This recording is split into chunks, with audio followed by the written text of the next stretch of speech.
무엇을 맡길 것인가에 대해서 함께 말씀을 나누도록 하겠습니다.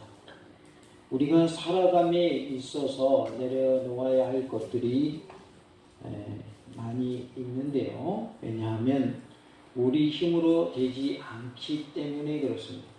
우리 힘으로 되지 않는 일이 많기 때문에 우리는 내려놓아야 하는데요. 내 힘으로 되지 않는 그것을 주님께 맡기시기 바랍니다. 우리가 어떤 어려움 만났을 때도 극복해내는 것, 내 마음대로 되지 않고 하나님이 도와주셔야 잘 극복해낼 수 있습니다. 또 여러 가지 근심, 걱정이 있을 때도 주님께 맡길 때에 그것을 하나님이 다 해결하여 주십니다. 나의 미래와 사명, 그리고 직분 감당함과 나의 죄, 짐, 그리고 사업이나 직장 등 생업과 원수 갚는 것, 그리고 건강과 물질과 자녀 등의 염려가 있을 때 이것을 다 주님께 맡기시기 바랍니다. 우리가 주님께 맡길 때에 우리의 짐은 가벼워지게 됩니다. 앞길이 형통의 길로 인도함받는 은혜가 임하게 됩니다. 그래서 주님께 맡기시고 모든 것을 내려놓으시기 바랍니다. 무거운 짐을 다 벗어버리세요. 모든 것을 맡기시기 바랍니다. 모든 것을 내려놓을 때 내 짐은 가벼워지는 것이죠. 우리가 무거운 짐을 지고 가다가 잠시 쉬느라고 짐을 내려놓으면 얼마나 가벼운지 몰라요. 그래서 가벼움은 어떨 때 느끼는가? 무거운 거 들었다가 내려놓으면 가벼움을 상대적으로 우리는 더 크게 느낄 수가 있어요. 그래서 내가 머리 싸매고 무엇인가 해결하려고 하다가 그것을 내려놓고 주님께 맡길 때에 우리의 짐은 가벼워질 줄로 믿습니다. 우리 주님께 모든 것을 맡길 때에 우리 주님께서는 우리에게 평안과 기쁨과 감사를 주십니다. 우리가 맡겨야 할 것들이 구체적으로 무엇인가 함께 살펴보겠습니다. 첫 번째로 나의 길을 여호와께 맡겨야 합니다. 시편 37편 5절에 내 길을 여호와께 맡기라. 그를 의지하면 그가 이루시고 라고 말씀합니다. 나의 길을 여호와께 맡긴다고 하는 것은 나의 미래를 주님께 맡기는 것을 말합니다. 나의 미래를 주님께 맡기시는 은혜가 우리 모두에게 있기를 원합니다. 우리 다 같이 봅시다. 나의 미래를 주님께 맡깁시다. 5절에 보면 내 길을 여호와께 맡기라. 시편 37편 5절에 이 말씀이 나옵니다. 맡기라라는 말은 옮기다, 굴리다, 흘러내려오다, 신뢰하다라는 뜻이 있습니다. 나의 미래를 하나님께 옮기고 하나님께 굴리고 하나님을 신뢰하고 하나님께 맡기시기 바랍니다. 시편 22편 8절에 그가 여호와께 의탁하니 구원하실 걸 그를 기뻐하시니 건지실 걸 하나이다 라고 말씀하고 있습니다. 하나님께 의탁하시기 바랍니다. 그러면 하나님께서 구원하여 주십니다. 길은 삶의 모든 여정뿐만 아니라 그 여정에 영향을 미칠 수 있는 모든 것을 길이라 이렇게 우리는 말할 수 있습니다. 즉 계획들이나 행동들, 그 계획에 따르는 이슈들이나 결과들을 우리는 길이라 이렇게 말할 수 있습니다. 이러한 모든 것들을 하나님께 맡기시기 바랍니다. 그러면 하나님께서 우리가 하나님을 의지할 때 다 이루어 주실 줄로 믿습니다. 한편 세상 사람들은 이것들을 운명이라고 이렇게 말을 하지만 신앙이 내게 있어서 오직 미래는 여호와 하나님께 있음을 우리는 믿어야 하겠습니다. 우리의 앞날을 누가 다 책임져 주시고 다 다스려 주실까요? 바로 하나님이십니다. 그래서 나의 앞날을 하나님께 맡기는, 나의 미래를 주님께 의탁하는 그러한 모습이 되시기를 원합니다. 다 같이 봅시다. 나의 미래를 주님께 주님께 맡깁시다. 나의 앞날을 주님께 맡길 때에 나에게는 근심 걱정이 사라지게 되는 것이죠. 왜냐하면 주님께 맡겼기 때문입니다. 주님께 나의 근심을 옮겼기 때문이고 나의 근심을 주님께 굴려버렸기 때문에 더 이상 근심 걱정은 나의 것이 아닌 것이죠. 왜냐하면 하나님이 이루어 주실 것이기 때문입니다. 그를 의지하면이라고 했는데요. 너의 전 생애를 하나님의 방법들에 맞추면이라는 말로도 우리가 바꾸어서 말할 수가 있습니다. 나의 전 생애를 하나님의 방법에 맞추면 이란 뜻이 바로 하나님을 의지한다라는 뜻입니다. 그래서 내 방법이 아닌 하나님의 방법에 내 뜻을 맞추시기 바랍니다. 그것이 바로 하나님을 의지하는 거예요. 내가 하려고 하고 인간적인 방법을 사용하려고 하는 것은 하나님을 의지하지 않는 것이 된다라는 것이죠. 그래서 하나님의 방법을 우리는 추구해야 하겠고 그 하나님의 방법을 찾다 보니 하나님의 뜻을 우리는 구하게 되고 그러면 우리는 하나님의 뜻에 내 뜻을 맞추게 되죠. 그러다 보니 우리는 내가 하는 것이 아니라 하나님께 맡기게 되고 하나님을 의지하는 모습이 될 수 있는 것입니다. 잠언 16장 20절에 삼가 말씀에 주의하는 자는 좋은 것을 얻나니 여호와를 의지하는 자는 복이 있느니라 라고 말씀하고 있어요. 하나님의 말씀에 주의하는 자는 어떤 것을 얻게 된다는 거예요? 좋은 것을 얻는다는 거예요. 좋은 것을 우리는 한 글자로 뭐라고 말할까요? 복이라고 말합니다. 그래서 복이라고 하는 것은 좋은 것을 말하는 거예요. 우리에게 복이 임하기를 원하시면 우리가 하나님의 말씀에 귀를 기울이고 그 말씀에 따라서 사는 삶이 되어야 할 줄로 믿습니다. 여호와를 의지하는 자가 무엇이 있다라고 했어요? 복이 있다라고 말씀을 합니다. 그래서 하나님을 의지하는 자가 복이 있는 자인 것입니다. 세상의 것을 의지하는 것은 복이 아니다라는 거예요. 좋은 것이 아니다 그 말이죠. 왜냐하면 복이란 말이 좋은 것이란 뜻이니까. 그래서 하나님께서 주시는 하늘의 것, 신령한 것이 좋은 것인데 하나님을 의지하는 자가 바로 복이 있는 자라는 거예요. 하나님을 의지하지 않는 자는 복이 없는 거예요. 왜 그러냐면 하늘의 것을 추구하는 것이 아니라 땅의 것을 추구하고 있고 또 땅의 것만을 가지고 살려고 하니 그 삶이 아주 황폐해질 수밖에 없는 겁니다. 그리고 이 땅의 것은 유한합니까? 무한합니까? 유한합니다. 그렇기 때문에 이 땅에서 아무리 좋은 거 가지고 있어도 영원한 나의 소유가 될 수 없는 것이죠. 또 내가 부자여가지고 돈이 많더라도 그것이 내가 영원히 가지고 있을 수도 없고 또 죽어서 가져갈 수도 없는 것이죠.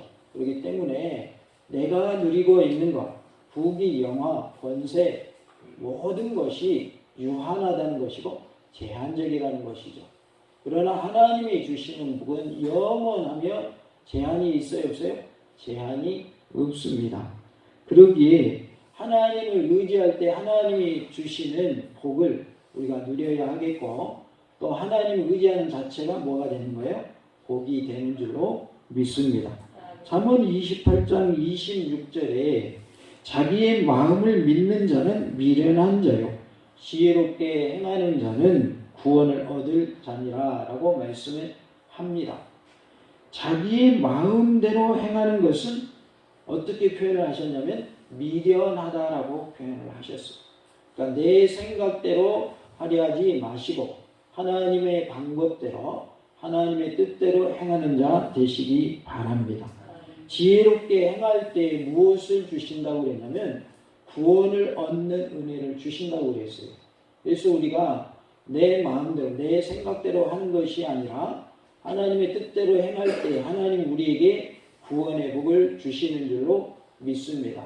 그래서 결국은 우리가 하나님께 맡길 때에 그 미래는 구원의 미래가 될 줄로 믿습니다. 또한 그가 이루시고라고 말씀을 하고 있어요. 이루신다라는 말은 무엇에게로 돌리다라는 뜻입니다. 즉 하나님께서는 당신의 백성이 자신의 생애를 하나님의 방법에 따라 살면 그에 따른 혜택을 그에게 돌리시겠다라는 뜻입니다. 그런데 여기서 혜택이란 복된 결과의 보장을 말하고 또 유익을 지켜주는 것. 그러니까 내가 유익한 것을 누리는 것을 계속 누릴 수 있도록 지켜주는 것. 그리고 해받지 않는 것을 혜택이라 이렇게 말하고 있습니다. 우리가 하나님의 방법에 따라 살면 하나님께서 우리에게 좋은 것으로 돌려주시겠다 그 말이에요. 그래서 이루시고라는 말은 누구누구에게로 돌리다라는 말씀을 주고 계십니다. 우리가 말씀대로 살 때 하나님께서 우리에게 좋은 것으로 돌려주신다는 말이죠. 그리고 우리가 말씀대로 살 때 우리에게 구원을 얻게 하신다는 말씀입니다. 하나님의 방법대로 살아서 하나님이 주시는 혜택을 누리며 사시기 바랍니다. 특별히 나를 구원하여 주시는 은혜를 입으시기를 간절히 원합니다. 무엇을 맡겨야 할까요? 나의 미래를 주님께 맡기시기 바랍니다. 나의 구원도 주님께 맡기시기 바랍니다. 그러면 하나님께서 우리에게 구원도 허락하여 주시고 저 천국의 미래도 허락하여 주실 줄로 믿습니다. 무엇을 맡겨야 할까요? 두 번째로 내 짐을 여호와께 맡겨라 라고 말씀합니다. 시편 55편 22절에 내 짐을 여호와께 맡기라. 그가 너를 붙드시고 의인의 요동함을 영원히 허락하지 아니하시리로다 라고 말씀하고 있습니다. 내 짐을 여호와께 맡게 한다라고 하는 것은 염려를 주님께 맡게 할 것을 말씀하고 있습니다. 우리 모두가 나의 염려를 다 주님께 맡기는 지혜가 있기를 원합니다. 같이 봅시다. 염려를 주님께 맡깁시다. 나의 모든 염려를 주님께 맡기시기 바랍니다. 성경에 보면 염려한다고 해서 키를 한 자나 더 할 수 있느냐라는 말씀이 있습니다. 염려해서 키 클 것 같으면 키 작은 사람 이 세상에 있을까요? 없을까요? 없겠죠. 염려한다고 해서 우리의 키가 커지는 거 아니죠. 염려한다고 해서 우리의 문제가 해결되는 거 아니란 말이죠. 그런데 우리는 뭐부터 하죠? 염려부터 하고 있어요. 염려할 시간에 뭐 해야 되는데? 하나님 찾아야 되는데. 염려할 시간에 기도해야 되는데 그것을 우리가 놓치고 있지는 않은지. 염려할 일이 있습니까? 하나님을 찾고 하나님께 부르짖어 기도하신 은혜가 있기를 원합니다. 나의 염려를 기도로 승화시키시기 바랍니다. 우리가 예수를 믿는다고 해서 우리의 삶 속에 염려가 없어지는 것은 아니에요. 그러나 우리가 주님께 맡길 때 그리고 주님께서 이루어 주실 것을 믿을 때 우리는 염려 가운데서 헤매지는 않을 수 있어요. 염려의 속으로 쏙 빠져들어가는 일이 없다 그 말이에요. 염려, 근심, 걱정은 여전히 남아있고 문제는 남아있을지라도 염려를 주님께 맡겼기 때문에 우리는 염려에서 자유로울 수가 있는 거예요. 우리가 머릿속에 생각하지 않는 것은 아닐지라도 그것 때문에 막 머리 싸매고 그것 때문에 괴로워하고 그러지는 않는다는 것이죠. 최근에 한 개그우먼이 엄마와 함께 극단적인 선택을 한 뉴스를 접하셨을 것입니다. 보통 사람들이 볼 때에는 그것이 정말 극단적인 선택이라고 볼 때에 그들이 그 선택에 대해서 이해를 할 수 있는 내용을 우리는 아직까지 알고 있어요? 모르고 있어요? 잘 몰라요. 안 밝혀졌기 때문에. 그런데 본인에게는 엄청난 큰 상과 같은 고통이 있었겠죠. 근심이 있었겠죠. 불안함이 있었겠죠. 두려움이 그 마음을 엄습했겠죠. 그러니까 큰 바위와 같은 것이 나를 뒤덮고 있으니까, 억누르고 있으니까 그것을 견디지 못해서 그러한 일이 있었으리라 짐작되어집니다. 그러한 극단적인 상황이 우리에게 있을 수 있습니다. 정말 죽고 싶은 상황이 올 수 있어요. 그러나 그때 내 마음을 주님께 내려놓으시기 바랍니다. 주님께 맡기시기 바랍니다. 염려를 주님께 맡겨야 돼요. 그러면 그 염려 안에서 우리가 헤매이는 일은 면할 수 있어요. 하나님께서 그 염려에서 자유함을 얻게 해주신다고 말해요. 그래서 이길 수 있는 힘과 능력을 주시고 하나님이 도와주시면 해결된다는 믿음을 주신단 말이에요. 그렇기 때문에 우리는 극단적인 선택에까지 이르지 않을 수 있는 것입니다. 그러기에 우리의 염려를 다 주님께 맡기는 은혜가 우리 모두에게 있기를 원합니다. 다윗은 자신을 2인칭으로 지칭하고 있어요. 너라는 말이 2인칭이죠. 내 짐을 여호와께 맡기라고 말하는, 자기를 향하여 너 짐을 하나님께 맡겨 라고 자기 스스로에게 2인칭으로 말하고 있어요.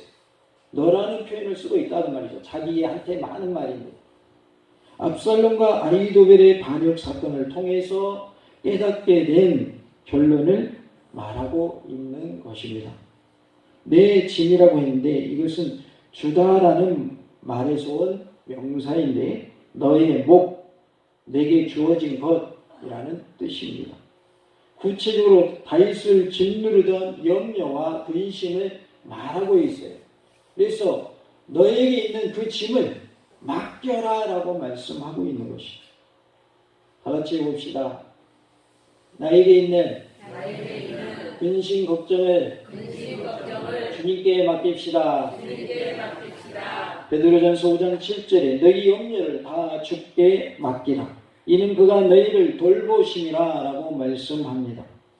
건강 문제, 물질 문제, 자녀 문제, 죄의 문제든 모든 문제를 주님께 맡기시기 바랍니다. 믿는 성도들의 고민 중에 하나가 혹시 뭔지 아십니까? 그것은 바로 죄의 문제입니다.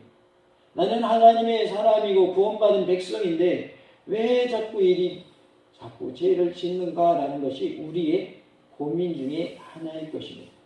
그러나 감사하게도 그 죄 때문에 고민하고 회개하고 우리가 몸부림치는 그 자체가 복인 줄 믿으시기 바랍니다.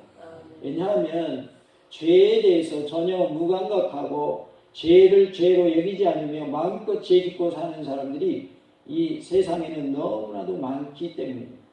예수를 믿기 때문에 그나마 우리들은 죄를 죄로 알고 내가 죄 중에 거하였구나, 또 범죄하였구나, 내가 또 연하다에 넘어졌구나 라고 우리 스스로를 돌아보면서 회개하고 통해 자복하며 다시금 회복된 은혜를 입을 수 있는 것입니다. 이것이 감사한 일인 거예요. 이것이 우리에게 주신 복이에요. 그렇기 때문에 이 죄의 문제 때문에 염려하는 것도 다 주님께 맡기시기 바랍니다. 죄로 인하여 고통당하고 있습니까? 하나님의 은혜를 간구하시기 바랍니다. 그러면 하나님께서 죄에서 멀어지게 하시고 하나님의 말씀대로 행하는 은혜를 주시고 늘 승리하며 살아가는 또 죄로 인한 그러한 문제 때문에 고통당하는 일에서도 자유함을 얻게 하실 줄로 믿습니다.